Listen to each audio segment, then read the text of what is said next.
and our followers said, we want to go on a trip with you. Like, you always end up in the weirdest places. And how do you find these people? And how do you go here? And how did you find this hotel? I want to go to that hotel too. And then we said, like, okay, we'll see if we can make this work. Hi everyone, welcome back to the Social Hotelier podcast with me, Sam-Erik Ruttmann.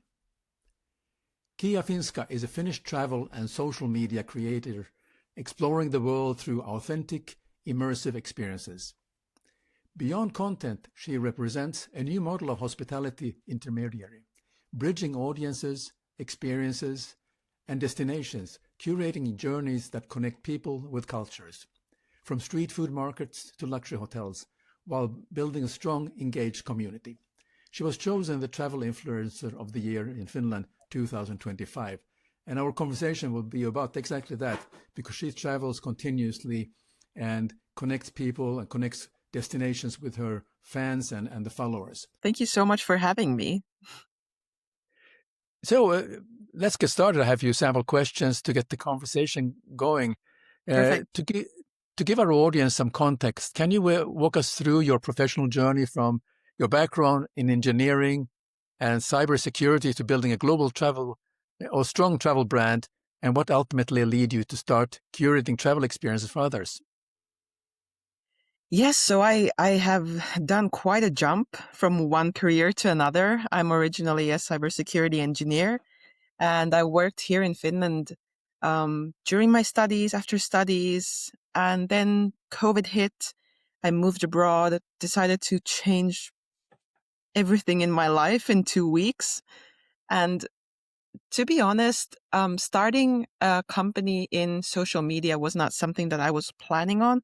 It was more of something that I wanted to try for myself, not the company, but the social media part. I wanted to share experiences, and I've always loved cultures, traveling, and experiences like that. So I wanted to share that with someone online. And to my great surprise, it went quite viral already in the beginning. And in that moment, I'm a daughter of two entrepreneurs. So in that moment, I started thinking like, maybe there's a business here. And it took me, I think I moved abroad 2022. So right after COVID. And now it's 2026. So 4 years I've been doing social media. 3 years I've been an entrepreneur. And, one thing leads to another. And it was quite the shift from cybersecurity, where social media is like the worst thing ever, to being a professional in social media. But I'm very happy about the change. Very good. So what was your inspiration to travel? Is that from your childhood with your parents, or is it other books, or what have you? What was sort of that kind of tickles you to, because you evidently are clearly enjoy the travel part? I'm very interested in people. I'm very interested in learning about the stories behind people, and especially when it comes from cultures. I think a culture is such a beautiful and complicated thing where everything plays a part. And yes, when I was a child, we did travel quite a bit, but we often traveled to the same destinations. So I always had this interest in going somewhere else that I had not already been to. And when I was, I think, 18, I left for the first time alone, like solo traveling, backpacking kind of a trip. And it felt wonderful. I felt so independent and strong. And I remember I went to France and Italy, and being there alone, I felt like I could get so much closer to the culture and to the people, because when you are alone, you start talking with people you don't know. You sit in restaurants and you talk with the table next to you, and you go to a gelato shop and you talk with the owner, and things like that started happening, and I really enjoyed it. So I started slowly getting into it more, and I noticed how much I was able to learn about others when I was there physically. So I just wanted to put as much time and as much resources into that I could. Wonderful. I think we have something very much in common, because I have exactly that same feeling. I started to travel as a student, when you could get these inexpensive train tickets. So I covered Europe, and I traveled alone at the time also. And I made friends while on the train. I made friends in restaurants or in hotels. Or at that time, I just checked at the railway station, well, where can I rent a room, because I couldn't afford a hotel. So there was always a family or couple that rented a room, and I got to know them a little bit, and they gave me tips also, places to see. So I just somehow started in a similar way. But also before that, I loved reading books about travel, and I read about these uh, kids in my age who also had the same dream as I had, going to southern Pacific Oceans, to an island, and Tahiti. And I also had that dream. Maybe one day I can do the same thing that this guy was doing. So there is that, always that dream that you have. Then, and I still have those passions about traveling. And of course, I travel with my wife, and we enjoy traveling, and we enjoy exploring. And there are different things now. Once you reached seeing certain excitement, then you enjoy new things. But yeah, traveling is a wonderful way to go. Uh, Yes. but then you have taken this to a different level now, when you are you're doing content now on social media. When did you realize your content start influencing people, actual travel decisions, not just inspiring? Because I understand you are organizing, bringing a part of your tribe to destinations with you. Yes. I didn't start it with the idea that I would influence people to travel or influence people to do anything, to be honest. I wanted to share information. That was my original thing. I moved to Brazil, and I had never been to Latin America. I had never been to Brazil, to Southern America. I didn't know anything about the place where I was currently in. So everything was an experience for me. I went for lunch. That was an experience. I didn't know how the people eat lunch, and the restaurants are completely different than what we have here in Finland or in Europe even. The language, I didn't speak the language. Everything was completely new. So I started sharing this. I started sharing how it felt like to be there, and what was the safety situation, how the people communicate with each other, what is the culture like, the foods. It wasn't, the idea was not to influence anyone to do anything. And I still like to think of myself as not a journalist, but like an influencer that shares information in a very journalistic way, that I go somewhere and I share what it's like, instead of giving tips on go to this cafe, which is also a wonderful thing to share tips for people. But my preferable way of sharing content is to share information. And while I was doing this, I think I showed a part of myself that people wanted to see. They were interested in my way of reacting to these things and my way of finding myself in very interesting situations, because I talked to people so much. And it was actually originally an idea of a follower to go on a trip with me and my friend who's also working in the industry and who's also sharing a lot of content. And our followers said, we want to go on a trip with you. Like, you always end up in the weirdest places. And how do you find these people? And how do you go here? And how did you find this hotel? I want to go to that hotel too. And then we said, like, okay, we'll see if we can make this work. And obviously, because we are from Finland, both of our companies are Finnish. Finland has really high standards of all of the legislation and the rules and everything. So we really needed to start thinking, like, how are we going to do this so that it's correct and it goes the right way? And a small idea became quite big. Now we've organized 3 trips so far, to Sri Lanka and 2 to South Africa. And then this fall in October, we are going to Peru, and November, Kenya and Egypt. So a small idea, just one comment online became quite a big thing. And to be honest, it's one of my favorite things that I get to do right now, because I get to meet the people that are behind the screen and that are looking at my posts and sending me messages, and suddenly they are with me experiencing the beautiful cultures of countries quite far away from us. Yeah. These places where you're going now, or where you've been, is that the first time you've been to them, or have you been actually before you planned a trip? Let's say Peru. Have you been to Peru before, or? Never. Oh, you never. So never? no. So the idea of the trips is that we go there for the first time also. Okay. So it is as close to our trip as possible. So a trip that we would do, that I would do personally, but I'm just allowing or like making it possible for someone else to buy the trip too and go with me. And it's actually really, really important that I have not been there because with the amount of travel experiences that I have, when I react to something like, wow, what is this? And how does this work? And I start asking a lot of questions because it's new for me also. A lot of the people that go with us have not traveled as much.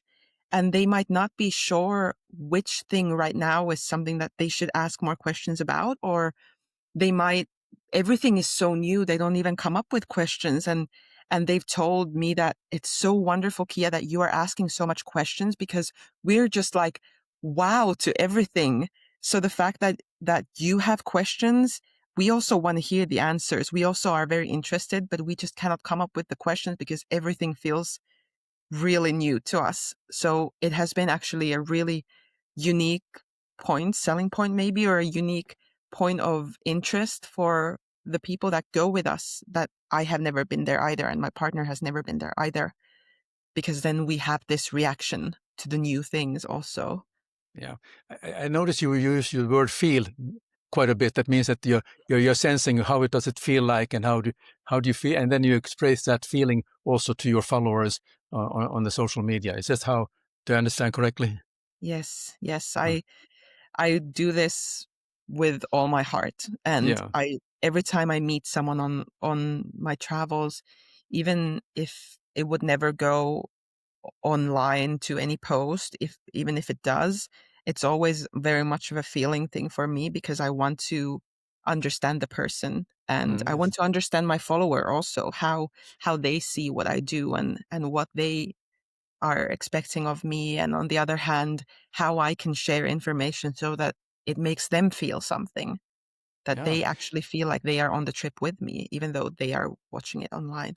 Very good. So just before you arrive in a new destination, how much research do you do, and how much do you intentionally leave open to discovery?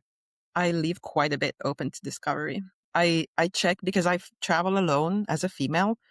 I need to check security things. I need to check if I go from the airport to, I usually stay at hostels when I travel alone because I want to have these experiences of meeting people.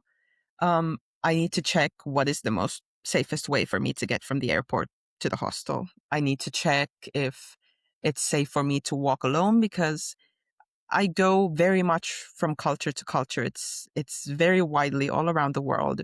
So security is one thing that I do check. But otherwise, I don't think I check too much because I want to go there with no prejudice and just experience it, see it from the eyes of the local people.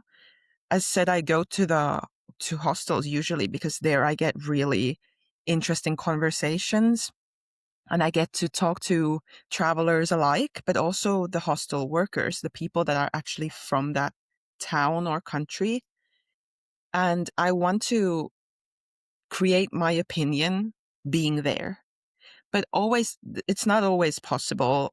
If I share, for example, when I moved to Brazil, I told my friends about it here in Finland, and everyone was so scared for me because they had this idea that Brazil is the most dangerous country in the world, which obviously many Latin American countries do have a lot of troubles with their security situation. And me being often alone as a female, my friends they were really worried for me. But I noticed that those comments and that point of view made me scared too. Yeah. And that's why I don't want to think too much of that before. Of course, I want to make sure that I will be safe, but I don't want to go into a country with a strong opinion because that will cloud my judgment when I am Yeah. there. Yes, like a filter that stops you from experiencing the place uh, like it's something very new to you. Yeah, I can Yeah. appreciate that. But the security is so important that when you especially if you travel alone, and you know the tips about airport, and look out for those guys who want to help you with the luggage right away in the arrival hall, and then the taxi you have to take. I mean, who's the honest one, or yeah, those are very. So you must be very sensitive. You have your antennas out all the time. Yes. Yeah, Yeah, you must. But it's also something that you get used to, I think. yeah, Um, it's not, often get also comments like, why do you spend time in countries where you need to think about these things? And my response every time is that if you only concentrate on that, there is so many wonderful experiences that you're going to miss out on. that's so true. That's true. You mentioned you stay in hostels most of. Do you cover also uh, hotels which are maybe branded hotels or different kind of hotels, maybe as part of your work, or how does it work for you? Yes, I've been working a lot with different hotels. I do, when I travel with someone, with family members, for example, usually we do hotels because it's more comfortable and we enjoy them. And I love hotel experiences. I love to learn how different hotels work, all the way like from Finland to any country in the world. I was recently, I collaborated with a Finnish chain called Lapland Hotels. And I was completely in love with how much they brought the Finnish culture to every person that goes to the hotel. Like when you go to the breakfast, when you go to the rooms with the music and everything, I really appreciate those kinds of hotel experiences just as an experience. So I do really like to go to hotels also. But when I travel alone, I usually prefer, sometimes I do hotels, but usually I do hostels because of these Yes. social connections. Yeah. And also, I think it's somehow more low key because hostels are usually, mm, they're easier to kind of find things to do, find the next way to get to your next city. I often do like backpacking bus tours also alone. So hostels help you out with that a lot, which Yes. Yes. I think hotels should do maybe a little bit more, but there is some kind of a, maybe when you go to a hotel, the client is not expected to have a backpack, being on a backpacking tour. But when you're in a hostel, that's the expectation. And Yes. that's how also the hotel curates their services to a certain client. Whereas in the hostels, their services are to a completely different kind of a client. Yeah, I think that's where hotels have a lot of learning to do, because people in different phases of their life have different needs. I mean, if you stay in a hotel, of course you're looking at, okay, this is security is good. If you are new to the place, you can see that they're organized in a way. But there are people who enjoy staying a little bit longer time in the country and but still want to enjoy that hotel experience, but still want to feel the pulse of the country. So I think hotel has to do a better job than offering your standardized bus tours or so on, that Yeah. give option to people. Yes. And I think there is some kind of a, how would I explain this? There's some kind of an expectation of what kind of a trip you are on Yeah. to what kind of an accommodation you choose. Yes. Um, Me, like for my work, I've been to hotels of all kinds, from I I think high-end luxury to almost a hotel, almost a hostel, like everything in between, and then the hostels. So I feel like I have quite a bit of experience from everything on the whole range. And every time when I go to a hotel that is more luxury, more expensive, maybe, I feel bad that there is an expectation of everything also being quite posh in a way.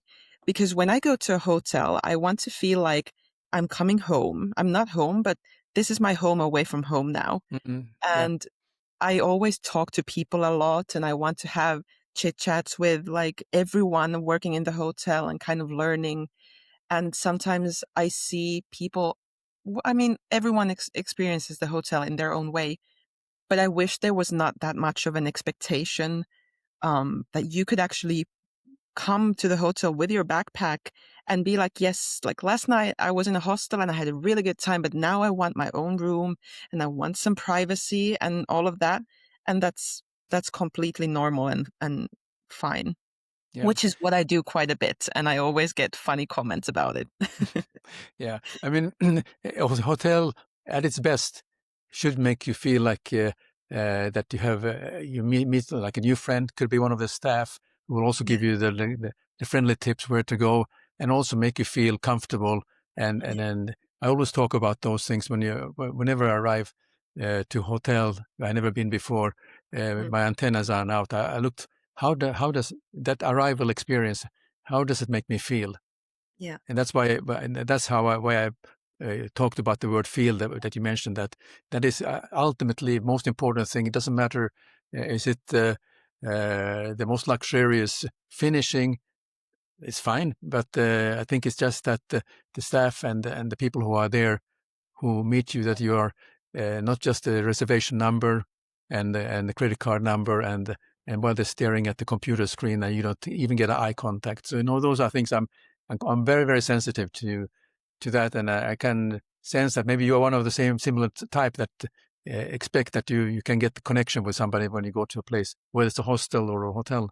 Yes, exactly. And I've been to really wonderful hostels that I felt like I would bring my mother here because this is such an experience that it's always for me the if I really like something, I tell that this is something that I would bring my mother to because that is a high I really need to like it to be bringing her there. But I've been to wonderful hostels where I felt like the moment I step in, the people at the reception are my friends. And I think that is the most wonderful thing. But I've also had that experience in really lovely hotels. So Yeah, it's very much of like depending on the hotel and maybe sometimes also depending on the culture of how people are received and how people are seen in different situations. So that's also, I think, a interesting part. Like, for example, going to hotels or hostels in Asia, in many countries in Eastern Asia, I think the culture already is so accommodating and they are so happy to receive you. That's also like, it doesn't matter if you choose a hostel or a hotel, their reception you will get is already very like kind and very thankful that you have arrived. So yeah. it's a cultural thing also. Yeah, I mean, I was fortunate to work most of my career in Asia, Southeast Asia, and what people talk about the ultra luxury hotels where they're the pampering side of things. Uh, Actually, that's quite normal, regardless of the star category of the hotel. I mean, of course, there are exceptions, but as overall, the level of feeling welcome to a place is they make you feel really welcome when they do it well, and they kind of try to figure out what fruit do you like, and then they maybe surprise you with the following morning if you're in Sri Lanka or in Indonesia or in Thailand. They surprise you with the you should try this ripe mango, which is I think you will enjoy it, or have this with breakfast and so on. So that's a feeling they give you, and that's something that uh, maybe we can learn something here in Finland also about that.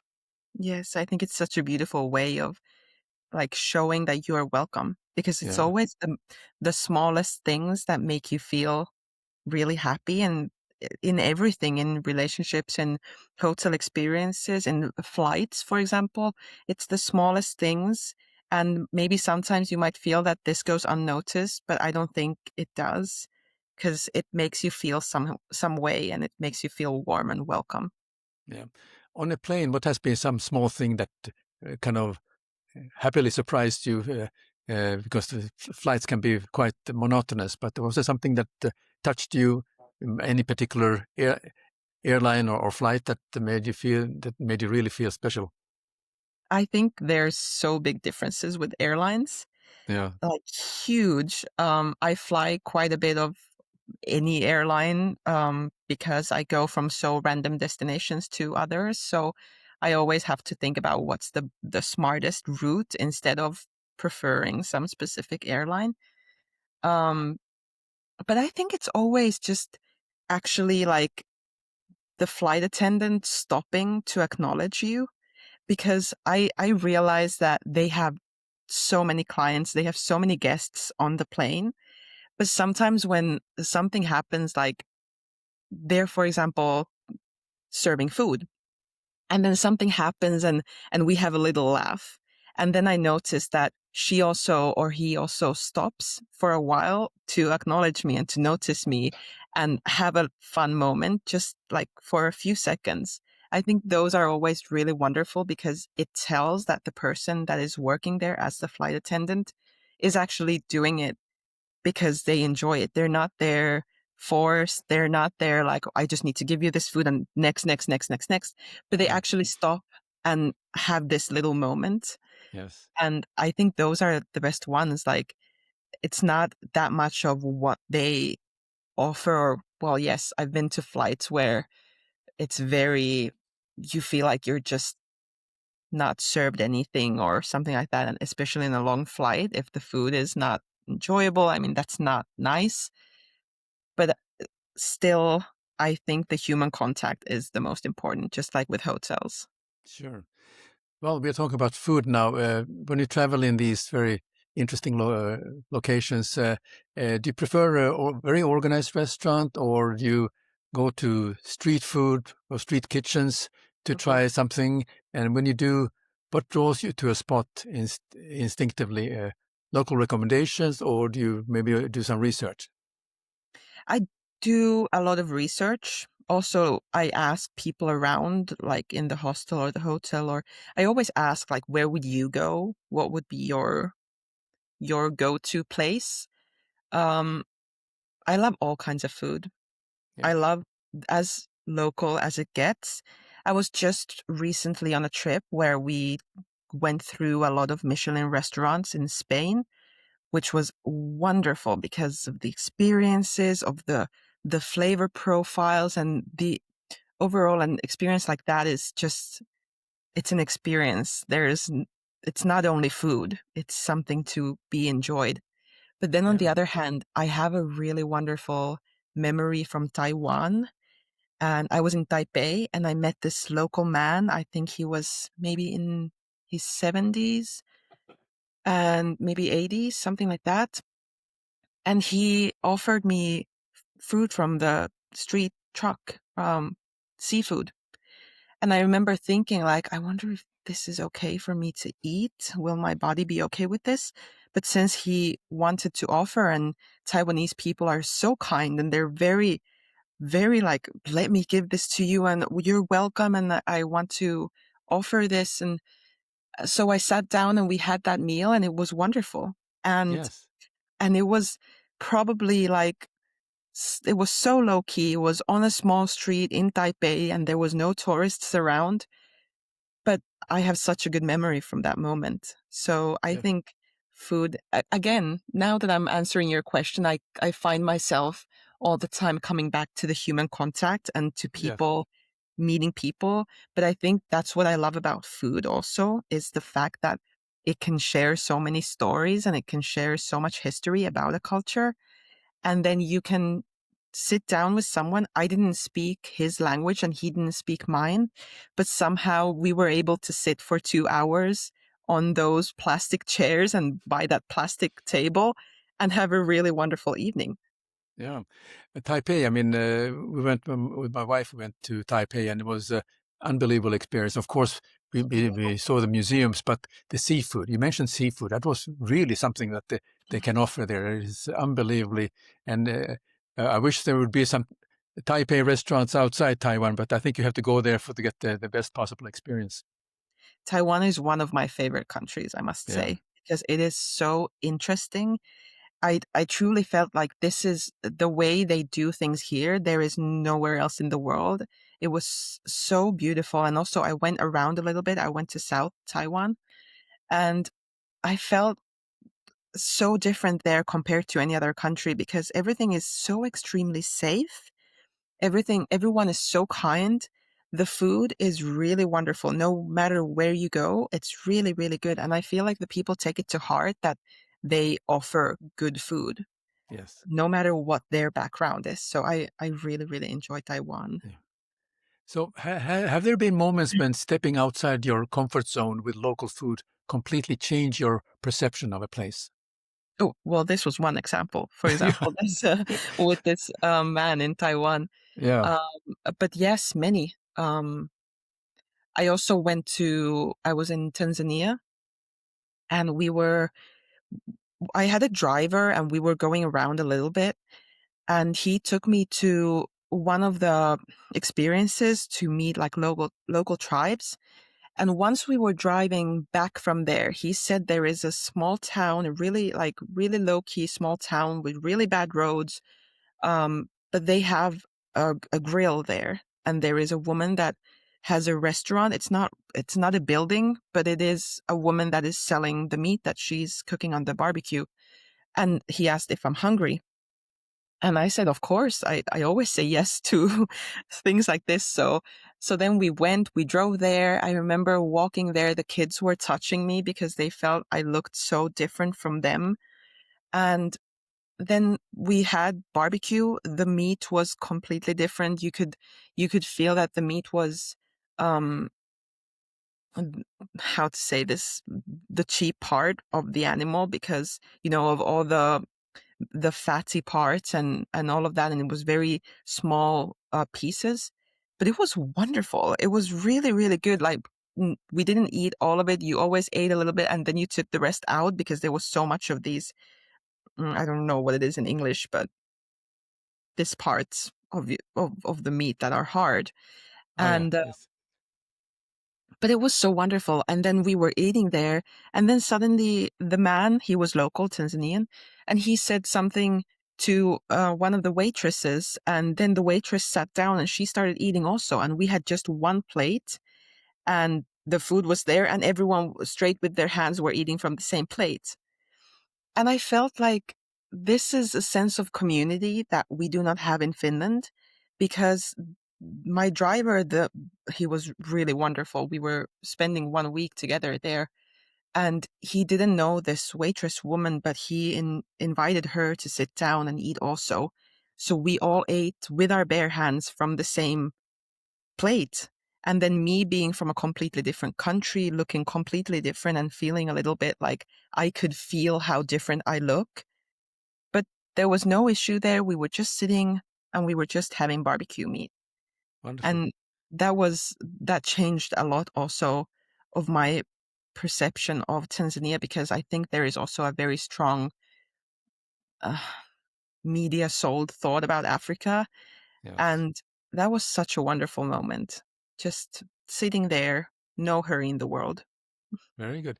So because you're now organizing these travel experiences for your followers, Yeah. what kind of value are you aiming to create beyond the destination itself? Because personally, I can see that you are experiencing a lot of things, but now you're bringing people with you.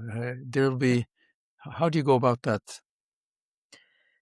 The idea is to create a trip that I would go on. Yeah. That would be my personal trip. Um, so we try to do as much of local experiences that we can, as much of learning about local cuisine, learning about the history, not making it um, too much of, for example, we don't go to museums, but we do go to local areas where you can learn about the way of life or why people are like this. For example, in South Africa, we did visit an area where local people live, that a township. I don't know if you're Yes. familiar with Yes. townships, but we visited one to learn about it, to learn how the people live, like just not to only see the fancy parts of Cape Town, the touristy areas, but also to actually experience the real world, so to say. Not saying that the tourism is not real, but there is always two parts of the Yeah. story. And that's the goal. I always want the people to feel like they didn't just go somewhere and experience the hotel experience, which can also be wonderful, but they actually now know a lot about the country that they visited. They know about the people, they know about the language, they know some nice to know facts, they have tasted the food, and they can come back home saying that they have so many stories about the country, not only the experiences in restaurants or the hotel, which Yeah, both are very important, I think. But sure. but I think that it's really important to see the culture that you are visiting. Absolutely. So how do you maintain a sense of authenticity as your content and experience become more structured and commercial because you're organizing these tours? Yeah. Are you worried about that, or do you feel you're going, you feel you're on the right track, or do you test yourself to make sure that you keep that authenticity going? I'm not worried about it. I think Okay. it's so strongly representing who I am. Um, I'm very careful with who I work with when I do any kind of collaborations or when I create trips. Because I don't, if there would be ever anything that I would do organically on my account and it would be a problem to anyone I'm working with, it has never been. But if it would happen, then it would just be a natural ending to that partnership. But Yeah. it is very important to me that my accounts represent who I am. Not only because it's important to me, but also my grandmother follows my accounts. My mother follows my accounts. My Yeah. best friends follow my accounts. All of the closest people to me follow what I do online. So I'm not only talking to 150,000 people that are following me. I'm talking to my family and also my friends, and I'm sharing. They also see what I experience in the world through my accounts. So it is the most important thing for me that it stays as authentic as possible. And I am in a very lucky position because if someday it feels like this is not going to work for me anymore, it doesn't maybe pay my bills anymore, I cannot continue the business, I'm still an engineer. So I Yes. have a backup plan, so to say, which is wonderful because it keeps me actually doing it as authentically as possible. And it keeps me really doing it for the love of doing it because I'm not forced to do anything. I can keep it the way I want to. And I've many times thought that maybe if I were to go back to engineering, which I don't see happening right now because I love my job so much. But if that were to happen, I think I would still continue to some extent doing my social media because I enjoy it so much. Very good. Uh, on the social media side, do you see, I mean, you have done this now for several years. What's the direction social media is going? Are there certain platforms that are disappearing, or are you comfortable that the platforms you're on will remain as strong as they are? Or how do you see it? Because I feel there's some changes going on, but I'm not sure quite what they are. So I just wonder your view on this. Yes, I think I don't know what TikTok is doing. They're not they're messing things up a little bit, I think. I, I think Instagram is really strong. yeah, TikTok is still strong, but I think it's a balance going around with the algorithms because it always comes down to the algorithms. That is the thing that is keeping the people in the application or throwing them out, making them irritated at something. And there was a time when the Instagram algorithm was really not that good and TikTok was really strong, and the situation has changed. And we never know. Maybe it might change again. We don't yeah, know. Um, yeah, but I think short content is still like short video form content is strong, whether you put it on Facebook, Instagram, TikTok, YouTube, wherever. That keeps people watching. And I think maybe like longer form content, that's something that I really enjoy on YouTube. I think it's coming back, but these are things that you can just follow along and see what happens. And maybe I'll say something now and then I'll watch this video in a year and be like, huh, how wrong I was. Because you never know what the people behind the algorithms decide to do next. And yeah. I truly believe that the algorithm is so strong in curating what we think about the applications. So Sure. I noticed that in during the episodes I create, I have majority of the people will look at the YouTube side, Mm, but then they will switch over to the podcast mm, side, and the audio, or the story, the conversations, they're not edited. They will be the same. But some people just want to, uh, while they're in the car, they prefer to listen to yeah. the conversation, and I find that's what's going on. And I found that people are listening to you podcasts on my YouTube channel also. So it's not only the videos, and that's where I only have maybe a thumbnail there. So I'm playing around with those things because I'm curious how things are evolving, and also the generation shift where social media has been seen as a certain age group, but now things are actually changing. You see the 65 plus generation using social media in a different way, using maybe long form, Mm, talking about some particular things that they are fascinated about. Wow. mm. Listen, we can have many episodes about topics, but I have two more questions before we Yeah. wrap up to move to off the mic segment. And Okay. one question I'd like to ask all my guests, besides what we have talked about, what are other trends you see happening in hospitality that hotels should take note of? In hospitality, meaning any. Hotels, Okay. yeah, Mm, resorts, city, trends. because you talked about already the guest experience. Yeah. Something And that I Lapland have Hotel has done a terrific job before you. amazing job. Really Mm. nice. I think something that I've noticed, I don't know if it's more of the places that I tend to gravitate towards and go to, but I've noticed a lot of hotels, a lot of hostels too, and restaurants also are really bringing forward local produce, local businesses, local companies. Well, for example, Lapland hotels, they had like really small things in the hotel that were created by small Finnish businesses. Also, restaurants that I visited in Spain last week when I was there, they were talking a lot about the local produce, local wine, local Iberico ham, everything local.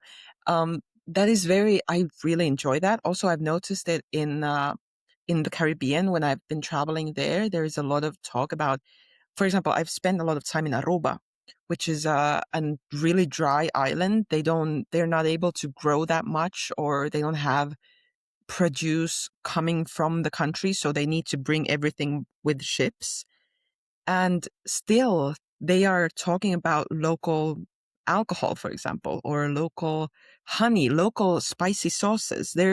They're always bringing it forward, and I think it's really beautiful when hotels get into that. I've noticed a lot of breakfasts, for example, in hotels where they mention that we will be doing this avocado toast and putting on top local spices, or like just the smallest things, but they mention it, and I really like that. And I hope more people would do that, because it's a win-win for everyone. For the tourist, it's wonderful to experience the localness, but it's also a win-win for the hotel, for the company that is providing the product or the service. And I love that people are doing that more.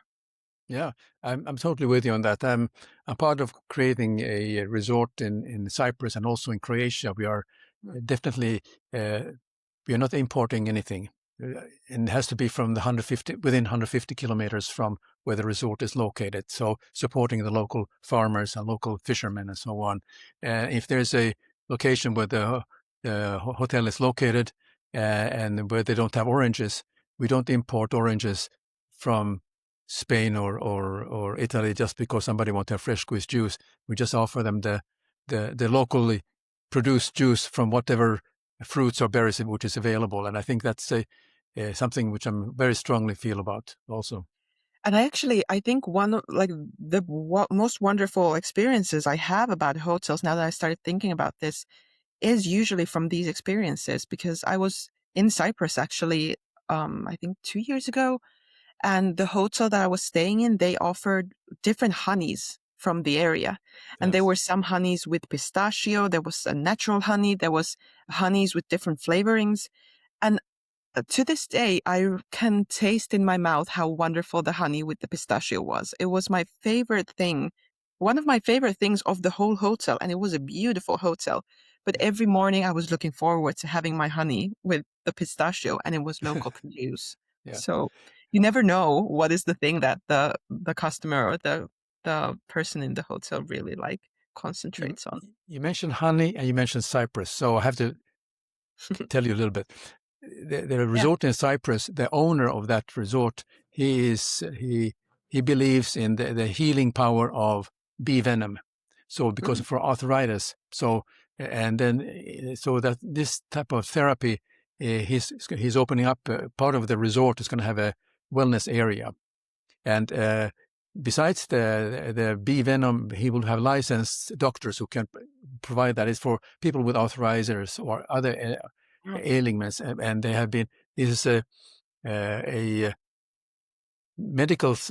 It has been done already for several thousand years, but the therapy with bee venom. But besides that, he has also has the. He won in London some amazing prize about his honey, and I went with a master beekeeper to see what they were doing. And what I learned was that they are feeding the bees with honey, not by sugar water, and that makes a world of a difference when you actually taste that honey eventually. Wow, Yeah, that's amazing. Because I yeah. remember in Finland I don't like honey. But in Cyprus I was eating it a lot. I really, really enjoyed it. So that's my trip when I noticed that there is differences in honey too. Yeah, there might be a reason why that. Okay, but lastly, if people want to reach out to you, Kian, where can they find you? Because we're going to move over to the off the mic here next, but just sort Yeah. of the your social media or emails or websites, and I will put that into the description of this episode. Yeah. Instagram, TikTok are my main channels with the name Kia Finska, which is my name. I also am starting on YouTube a little bit, but I think Instagram and TikTok are the two channels that you can find me the most active on. Very good. And also for all the viewers, visit Kia and me on that YouTube channel, my YouTube channel. The episode will be there as a main feature coming up very, very soon. All right, now we're going to do off the mic. Now, off the mic is an idea that many people who I have a conversation with, they are very focused on the professional side of things, and they are just thinking about how to explain a theory about how to run the business and so on. And I find that it's kind of restrictive because I think there's the other side of a personality. So I'll try with this, maybe some funny and quirky questions, reveal more about the person behind the persona. I don't think there's a problem with you because you are very natural and you speak about your experience. But anyway, I'm going to test a few questions with you if it's all right with you. Perfect. Of Yeah. course. After months of traveling, what's the one thing you secretly hope to find in your fridge when you finally get home? Something very typical Finnish. My mother always asks me what I want to eat first when I come back to Finland after a long time abroad. And I usually always say sausage sauce, nakkikastike, and potato mash. Something very normal, typical Finnish. I love that. And also, I really love Finnish mämmi, which is this dessert. If there is that in the fridge, I will be very, very happy. Is it with cream or milk? Cream, but All no right. sugar. All right. What, what's the most questionable street food decision you ever made, and would you do it again? I have many. I don't know which one to mention. I've had the feet of pigs with still the foot showing in the Caribbean beach with like a sandy beach. Um, it was wonderful, the flavor, but just the place was too wrong. It was 35 degrees Celsius and the sun was shining. It just didn't feel right. But I did have it. Also, the Taiwanese story that I told earlier, I was very worried in the situation. Is this seafood, raw seafood, okay for me to eat? But I would absolutely do it again because it was wonderful and I had no problems. I've never had actually oh, I have one. I had too much wine before going to a hammam experience in Morocco. And it wasn't like crazy, but it takes a lot of liquids off of your body. So wine is not the thing you should have before. Yeah.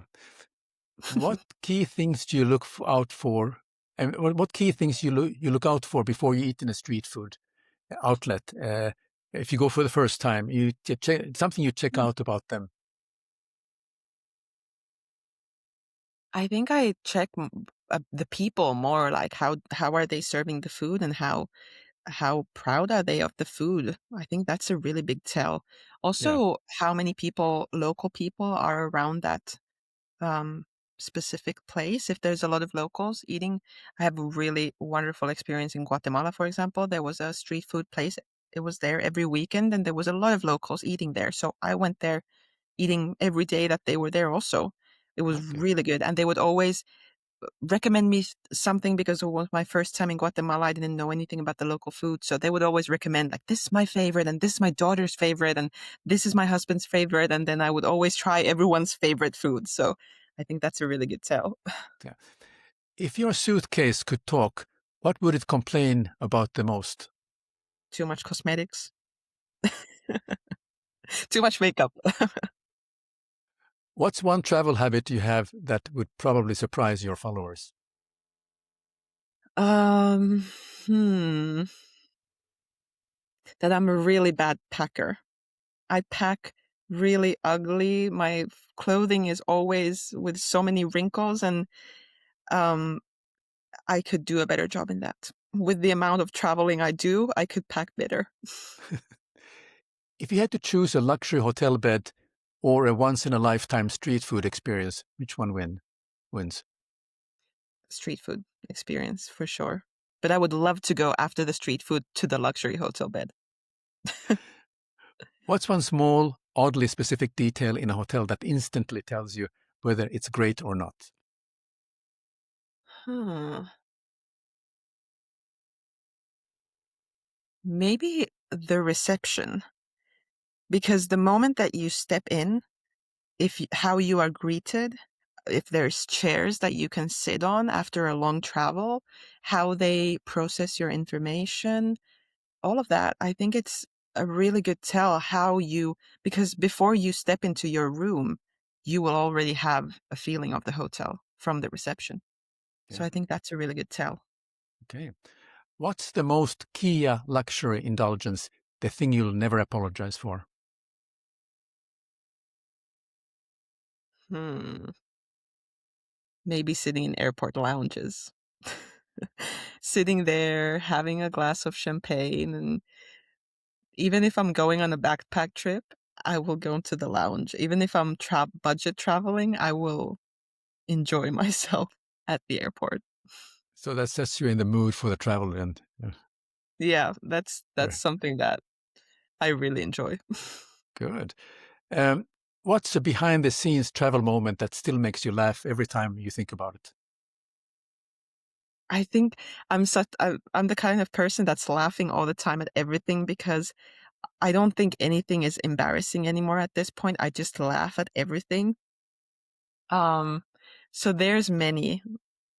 Uh, how would I think every time that I'm also filming a lot with my camera when I'm going around, that always awakens funny conversations. And I was, for example, in Morocco when I was walking around with a camera, just filming my normal content, and the locals started asking if I'm famous and a celebrity. And it awakened the most funny conversation because there was a culture difference there. Like for me, it feels like, wait, what? And for them, they were like, can we take a picture? And they had no idea who I am. Yeah. So they just wanted a picture because they thought I'm famous. Very good. When you're not leading a travel excursion, what's something surprisingly ordinary that brings you real joy? Again, the human contacts, that's the first thing I think about. Like going, for example, when I go to a hostel and I talk with the people that are in the same dorm with me, because I always sleep in dorms with 5 to 10 people, and having those conversations, I think those are really funny. And yeah, you learn a completely new side of people in the dorms. Yeah, very good. Okay, Kia, that was the off the mic. So I really appreciate you to have joined today, and I really enjoyed the conversation we had. So thanks very much for all the fantastic insights. Thank you so much. This was such a nice discussion to have. Thank you for tuning in to the Social Hotelier. If you enjoyed this episode, please take a moment to leave us a review, give it a thumbs up, and don't forget to hit that subscribe button to stay updated. We have an incredible lineup of guests coming your way, so stay tuned for more thought-provoking conversations. Until next time, take care and keep exploring.